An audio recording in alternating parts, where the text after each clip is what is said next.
Hello everyone, তোমরা কি এই রকম মুচমুচে সিঙ্গাড়া আর সাথে টকঝাল মিষ্টি এই তেঁতুলের চাটনিটা কি বাড়িতেই বানাতে চাও? তাহলে কিন্তু অবশ্যই আজকের আমার এই রেসিপিটা ফলো করতে হবে। সিঙ্গাড়া বানানোর জন্য প্রথমে আমি এখানে 1 কাপ ময়দা আর সামান্য পরিমাণে লবণ মেখে নিয়েছি। তারপরে 3 চামচ তেল দিয়ে ময়দাটাকে ভালো করে মেখে নেব। তারপরে কি করতে হবে, অল্প অল্প জল দিয়ে একটা নরম ডো তৈরি করে নিতে হবে। ডোটাকে এবার ঢাকা দিয়ে কিছু সময়ের জন্য সাইডে রেখে দেব।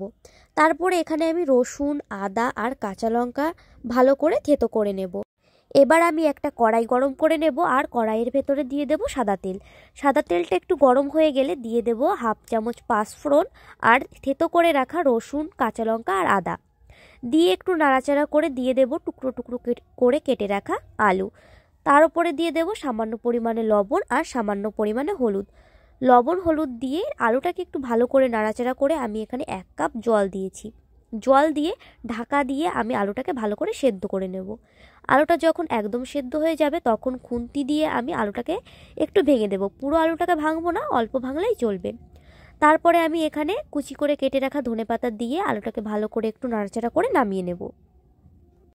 এবার আমি মাখানো ময়দার থেকে একটা লেচি কেটে নেব। লেচিটায় ভালো করে ময়দা লাগিয়ে একটা লম্বা রুটি বেলে নেব। লম্বা রুটিটা বেলে এই রুটিটার মাঝখান দিয়ে আমি চাকু দিয়ে কেটে নেব। রুটিটাকে 2 টুকরো করার পরে আমি এর পাশ দিয়ে লাগিয়ে দেব জল। জল লাগিয়ে এবার সিঙ্গাড়াগুলো বানিয়ে নেব। দেখো আমি যেভাবে বানাচ্ছি ঠিক এইভাবে তোমরা সিঙ্গাড়াগুলোকে বানাবে। একবার দেখেই তোমরা বুঝতে পারবে এই সিঙ্গাড়ার রেসিপিটা কতটা সহজ। সিঙ্গাড়ার বানানো হয়ে গেছে, এবারের মাঝখানে আমি দিয়ে দেব আলুর পুর। আলুর পুরটা দিয়ে অন্য পাশ থেকে এই সিঙ্গাড়ার রুটিটাকে ভাঁজ করে দিয়ে মুখটা বন্ধ করে দিলেই তৈরি। ঠিক একইভাবে আমি এখানে অনেকগুলো সিঙ্গাড়া তৈরি করে নেব। এখানে সিঙ্গাড়াগুলো তৈরি করে নেওয়া হয়ে গেছে। তার আগে আমি এখানে কড়াইতে তেল গরম করতে বসিয়ে দিয়েছিলাম। তেলটাও গরম হয়ে গেছে। এক এক করে আমি সিঙ্গাড়াগুলো তেলের ভেতরে দিয়েছি। এবার উল্টে পাল্টে সিঙ্গাড়াগুলোকে ভেজে নেব।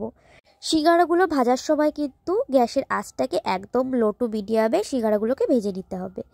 এইবার তেঁতুলের টকঝাল মিষ্টি চাটনিটা তৈরি করে নেব। যার জন্য আমি কড়াইতে সর্ষের তেল দিয়েছি, শুকনো লঙ্কা দিয়েছি, পাঁচফোড়ন দিয়েছি, লঙ্কার গুঁড়ো, হলুদ দিয়েছি। তারপরে আমি তেঁতুল গোলানো জলটা দিয়েছি। এবার দিয়ে দেব গুড় আর চিনি।